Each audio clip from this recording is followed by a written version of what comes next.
under President Trump has withdrawn from World Health Organization.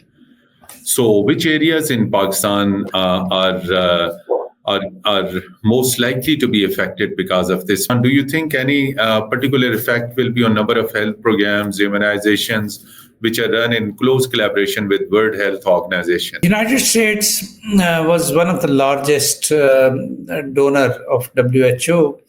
Obviously, it will affect the operations of World Health Organization in many areas, including in Pakistan. To be honest, in the nutshell, I don't see a very direct and a very acute issue in terms of our programs. We do not give enough financial resources in these areas. I mean, 2% of the GDP to education and 1% of the GDP to health does not help. Pakistan, as a result of it, we are one of the lowest spenders on health as government in the world. Why public is reluctant in administering these anti-polio drops to their children? When this propaganda against polio drops started, which elements were behind spreading this propaganda? I think it was in 2009 when Osama bin Laden was captured. And he was captured through a fake vaccinator who was sent to capture him. That actually created a lot of negative feeling about vaccination itself, let alone polio vaccination. But because of our governance issues and because of the management issues in the program, we are not being able to cross the last mile, as we say.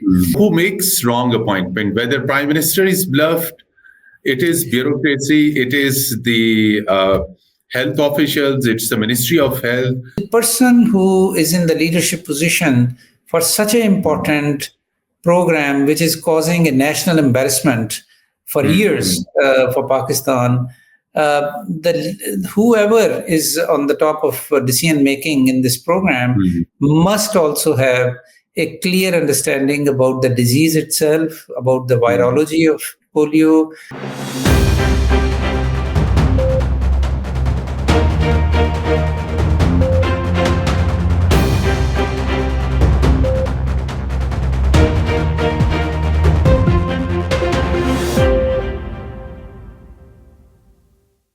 Bismillah ar-Rahman ar-Rahim. Hello and welcome to program Insight in V News English.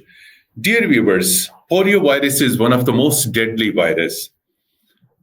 But around the world, in almost 194 countries, polio has been successfully eradicated. Unfortunately, in Pakistan, when this anti-polio campaign was started in 1994, in 2024, polio virus is still visible in Pakistan. In 2024, more than 73 cases of polio were reported in Pakistan. Just 2 days before, Prime Minister of Pakistan, Mr. Shahbaz Sharif, has launched the first campaign of 2025 in Pakistan that is meant to eradicate polio in Pakistan. Pledges were made, strong commitments were shown that in 2025, polio will be eradicated from Pakistan. And this time, Pakistani Prime Minister also referred to Afghanistan as well and hinted and indicated that Pakistan and Afghanistan will jointly collaborate, extend cooperation to each other in eradicating this polio, because according to current statistics, in South Asia, Pakistan and Afghanistan are the only countries where polio virus still exists. To discuss anti-polio campaign, why polio has not been eradicated successfully in Pakistan, what are the reasons? Mr. Zafar, Mirza, very warm welcome to program Insight in V News English. I would like to begin with this. Many of the people who might be listening this program, they may not be aware about what polio virus is and where it is found and how it affects children. Thank you very much, Mateen, Haider sir, for having me. and thank you for picking up this very important subject, which is a persistent embarrassment for Pakistan. You mentioned that in South Asia, we and Afghanistan are the only countries who still have the virus. The reality is that Pakistan and Afghanistan are only two countries, not just in South Asia, not just in Asia, but actually in the world. In the world. In the world, where still the virus is available, and we are actually holding back the world from eradicating this disease from the face of the earth. You asked me about what this virus is and how and why it affects children. Well, polio virus is a kind of virus which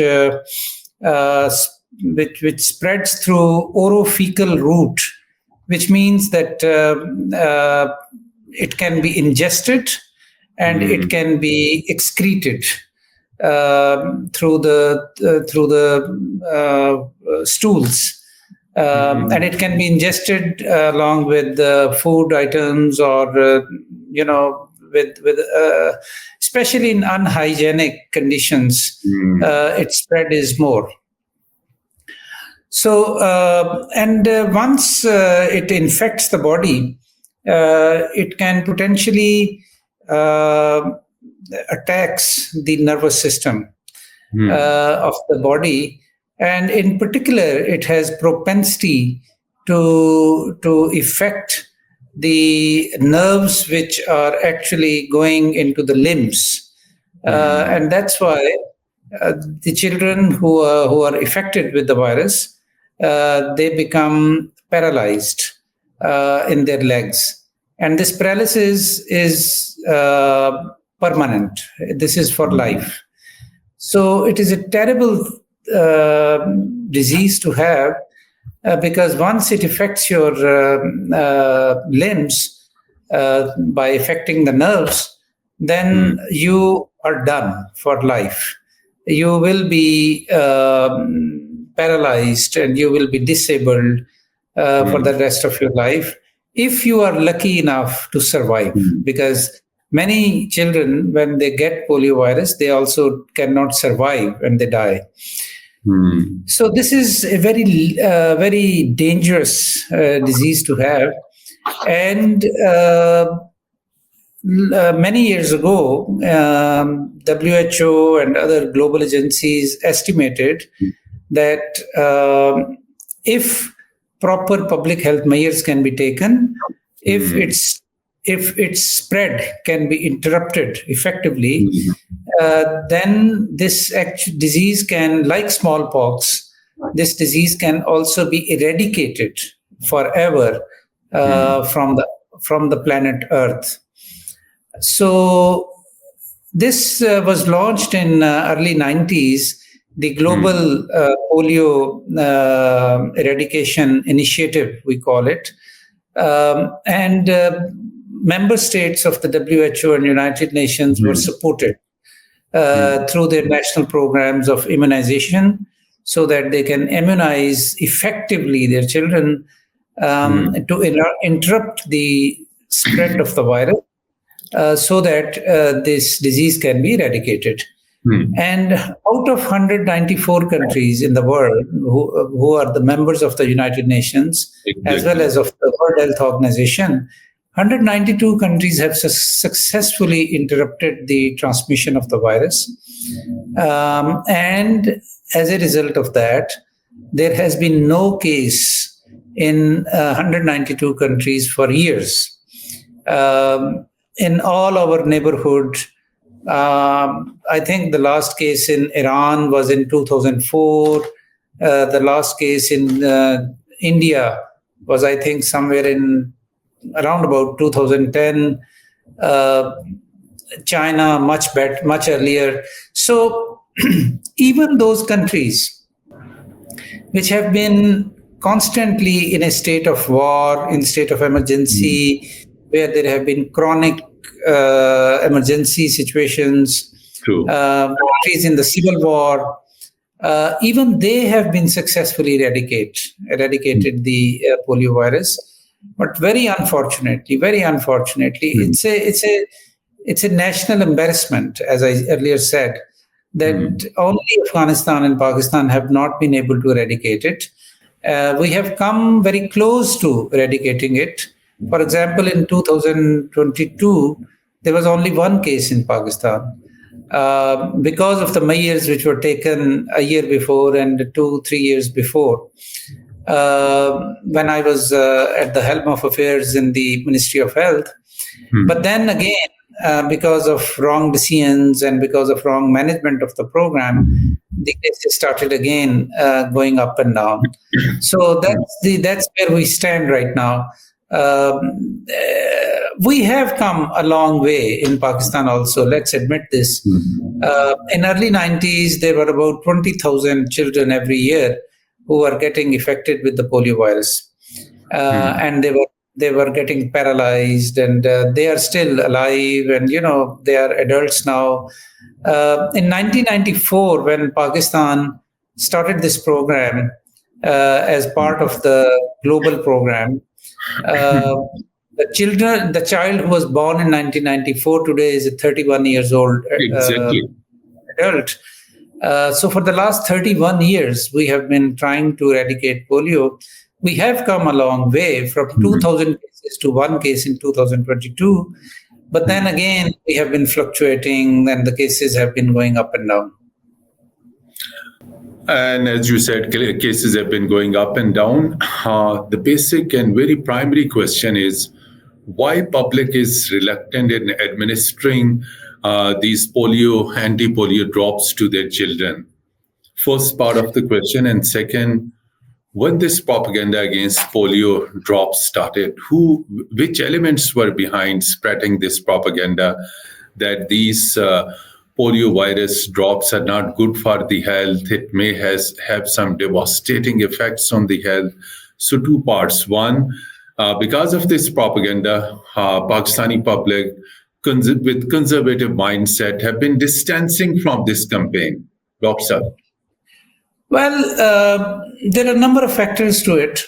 There have been some propaganda, some disinformation about the program, which has led to what we call vaccine hesitancy from the people. And there have been also attempts to fake the cases, that as if the drops have been given to the children, but because we understand, like a voters list, we just put ink on the thumb. So we also put ink on the thumb of children who have been vaccinated. And there have been fake markings also. Partly it is cultural, partly there is a propaganda from pseudo-religious sectors. But one thing which also, I think, triggered more hesitance among people was, I think it was in 2009 when Osama bin Laden was captured. And he was captured through a fake vaccinator who was sent to capture him. That actually created a lot of negative feeling about vaccination itself, let alone polio vaccination. And, these things go a long way in terms of changing the behaviors and changing the perceptions of the people. I think that one incidence can be pinpointed also, especially in the northern areas, that when this fake vaccinator was used, people developed a very negative feeling and perception about the program. So there are a number of reasons, but admittedly, again, the polio program has been engaging with different stakeholders over the years. It has been working very closely with the religious scholars. It has been working very closely with the community leaders, the local leadership, etc. And it has been also using all possible communication methods. And in fact, this hesitance has gone down. And people generally now have started again accepting the polio vaccination. So there are definitely a lot of positive signs. But because of our governance issues and because of the management issues in the program, we are not being able to cross the last mile, as we say. We have come very close to the eradication, but again, because of wrong appointments and also admittedly because of security reasons, sometimes our teams cannot reach those areas where children remain unvaccinated and they become a source of spread of the disease. The question arises, excuse me, sorry for interruption. You said wrong appointments. You have been a federal health minister. Summaries for the appointment of, for example, focal person on polio program, or maybe a national coordinator, or maybe deputy national coordinator. These all appointment summaries route through this Ministry of Health to the Prime Minister. So who makes wrong appointment? Whether Prime Minister is bluffed, it is bureaucracy, it is the health officials, it's the Ministry of Health, and why it is not deducted while these things are in the process. You very clearly mentioned that wrong appointments. Yeah. I'll give you a very recent example, not in the polio program. I'll come to the polio program also, but in the routine immunization program. Recently, a political appointee was installed there as head of the program, who was not even a medical doctor. He was a nurse, a male nurse. A paramedic.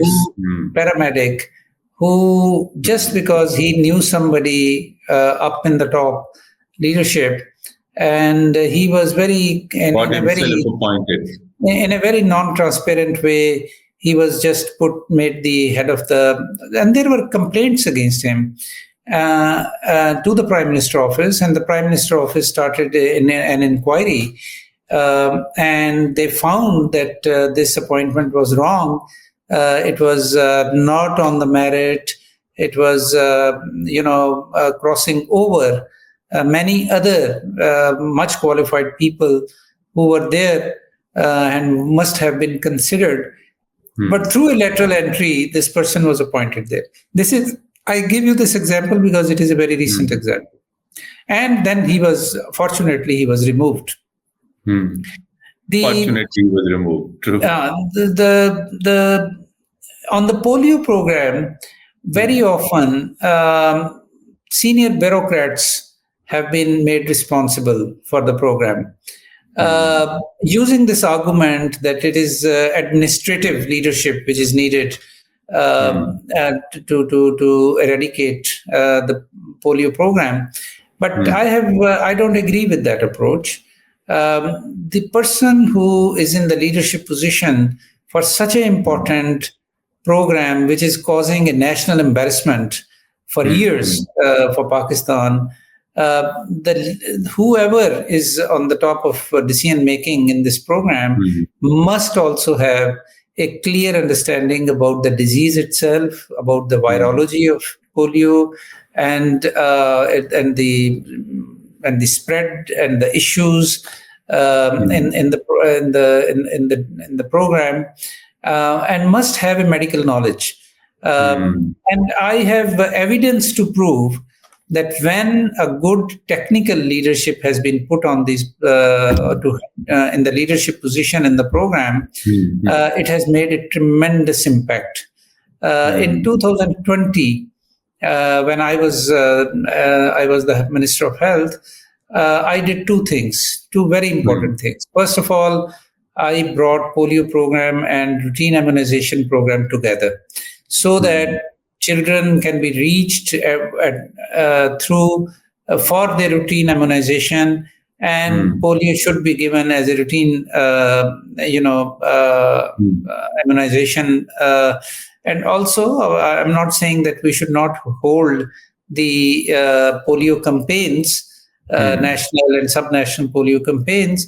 But routine immunization actually gives the immunity and the strength to the child against so many other diseases as well. What has happened is that because we have put too much emphasis on polio program, our routine immunization has been affected because of that.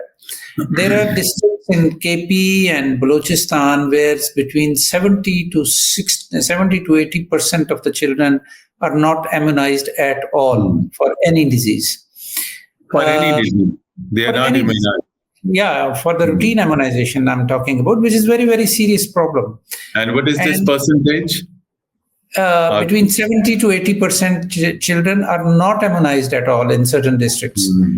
And one of the reasons is that when we separated, because polio used to be one of the disease through which routine immunization used to be given, but when it was separated and separate, whole infrastructure was created and billions of dollars have gone into it, it has affected our routine immunization program. So one thing which I did was to bring together the routine immunization program and the polio program. And second, what I did was that I put a technical person to lead the program, both polio and immunization program.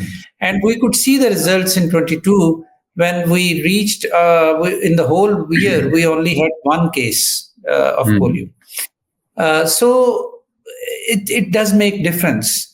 A person who heads the program need to understand the basics of the epidemiology, the basics of the public health, the basics of the spread of the disease, the history of the program, etc., etc. But since it is a donor-funded program, and the salaries in the program are much better than what you will get in your regular positions in the bureaucracy. So some favorites are put in these positions for better perks, for better, and without any knowledge, experience, and without it. And I'm not pinpointing any one person. I'm talking about the phenomena. We have to give credit to the technical knowledge and the experience to people who understand the disease, and who have also, many of them have also leadership qualities. It's not just that bureaucracy would only have leadership qualities.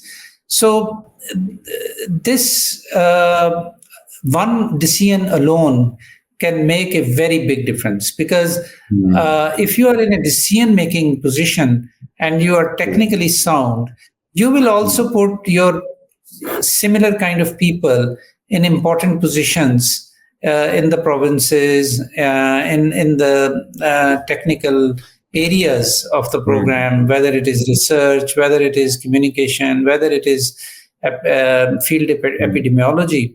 So these are all very important areas, and we cannot take chances with this program, which is really becoming a national shame for us at global level. We cannot play with it. We cannot use this for narrow interests of people, whoever those people are. So unification of immunization program with polio and technical leadership. If we just do these two things, we will go a long way in terms of eradicating polio from Pakistan. The right people and the clear policies in the yes, and unifying the routine immunization program with polio program. That is the only way to eradication of other diseases as well, along with the polio virus.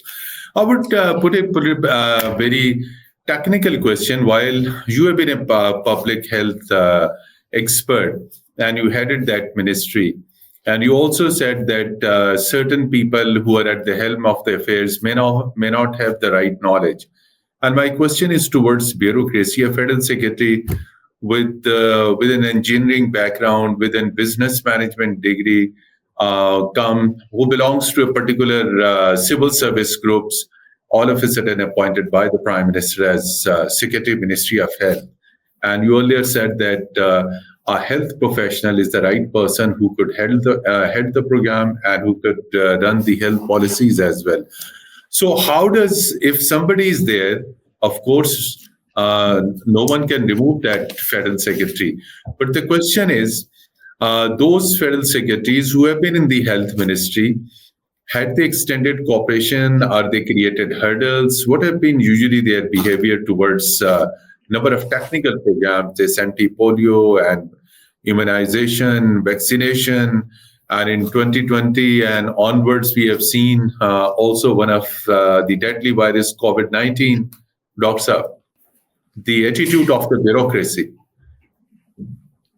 Well, the thing is that in principle, I'm not against the idea of having bureaucrats run an organization, run a ministry, because they're trained in administration and they're trained in running, managing, financing, and managing different aspects of administration. That's civil service is about. But in certain technical areas, it is very important that we also have some strong technical people at senior level. And there should be a balance between the two. The tragedy is that even in very technical areas, we have actually, over the years, we have undermined the technical people, and we have put bureaucrats, general bureaucrats, even in very important technical positions, assuming that since they are bright civil servants, they will be also able to deal with hardcore technical issues. But I also want to give you a very interesting example. And this will also show you that how actually the social sectors, especially health, education, water sanitation, environment, climate change, these areas are exploited more in this sense that bureaucracy can have more, leverage with these ministries. But if we think about, for example, Ministry of Law, do you know any law minister or ministry of or even secretary or even your what do you call it? The law advisors, draftsmen, those who drafts various drafts of you would never put non-technical people there, because lawmaking. There are always technically law-related people. A minister Absolutely. and a Absolutely. secretary is always a judge of the High Court. Exactly. So, because it directly affects the public policy, it directly affects the affairs of the parliament, and you don't take chance there. You always put technical people there. But when it comes to health, or when it comes to education, or when it comes to other social sector areas, you think that you can get away with it. Anybody can run these programs, which is a big mistake. And the result of this negligence, I would call it, the result of this negligence is that we are sliding downwards in our all social indicators. The situation of education, the situation of health, the overall situation of human development is so bad. For the last 7 years, Pakistan every year going down on Human Development Index. 40% of our children are stunted. More than 40% of our women in reproductive age are suffering from iron deficiency anemia. They are underweight children. Neonatal mortality is one of the highest in the world.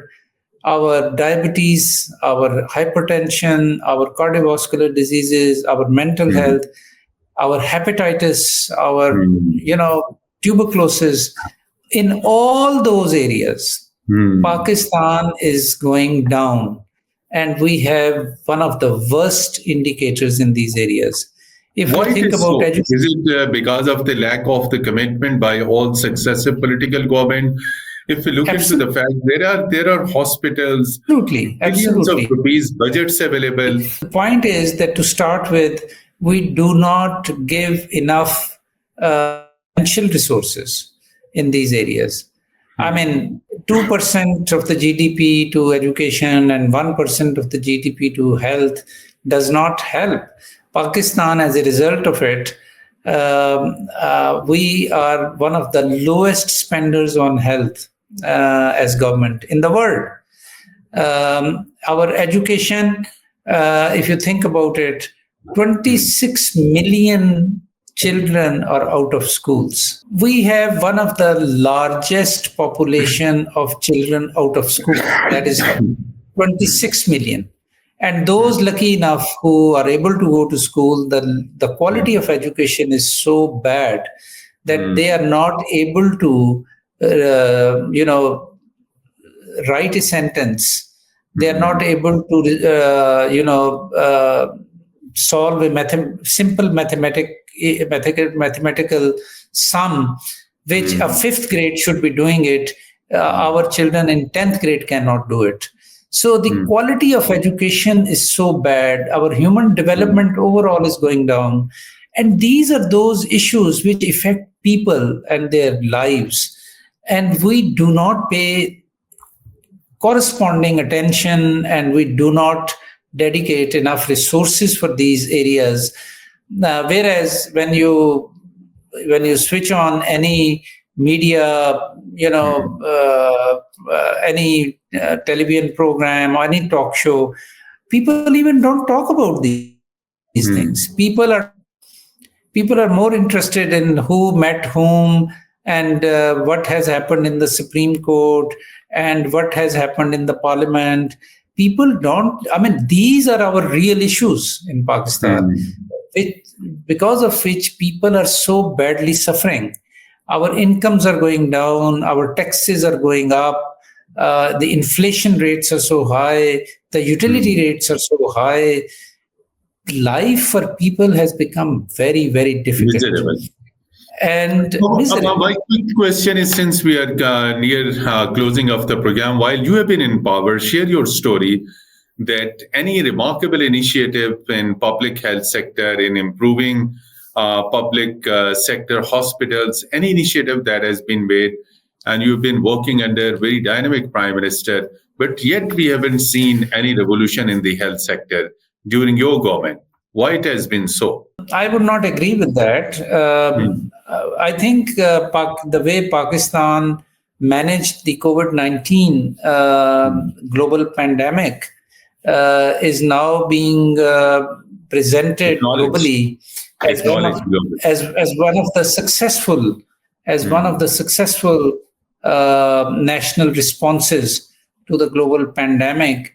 WHO has included Pakistan among 7 countries from where the other countries can actually learn about how to deal with the global pandemic. So I think obviously we were preoccupied with COVID during my tenure, but we did a number of other things. Although there were a lot of reform plans which we could not implement because of COVID. But for example, the health insurance through Sehat Sahulat card and its extension to the vulnerable populations, including disabled people, including the transgender populations. I take pride in it that I was able to do that. My real passion was that if we could transform primary healthcare in Pakistan, That is very, because very critical. yeah, very, very critical, and that's where you can make difference in the lives of the people. A Because very more quick than 90, question on international level. Recently, the new American administration in Washington under President Trump has withdrawn from World Health Organization. So, which areas in Pakistan are most likely to be affected because of this? Because American exit from WHO mean that WHO will be unable to get huge financing. So definitely there will be global effect because of the withdrawal of Americans from World Health Organization. So specifically on Pakistan, do you think any particular effect will be on number of health programs, immunizations, which are run in close collaboration with World Health Organization? well, United States was one of the largest donor of WHO, and they provide between 18 to 20% of the funding to WHO, and obviously it will affect the operations of World Health Organization in many areas, including in Pakistan. But to be honest, when I think about it, except the emergency preparedness program, I don't think so. There will be huge effect on other programs in Pakistan. The reason is that because our greatest worry is polio, and obviously America provides a lot of money for this. But then there are a number of other donors. The United States has decided to withdraw its financing. This program will not be able to operate, and so are many other programs. Emergency program is one where America's funding was coming heavily, and that might be affected. But I think personally, first of all, that it's a very wrong and very, thoughtless decision on the part of United States, because in the longer run, United States itself is going to be affected with this decision, because they are benefiting also a lot from WHO in terms of having access to global data of surveillance of diseases, the viruses, the vaccines. And there are a number of other areas where United States itself was being benefiting from WHO. They will also be affected. In Pakistan, Pakistan, to be honest, in the nutshell, I don't see a very direct and a very acute issue in terms of our programs.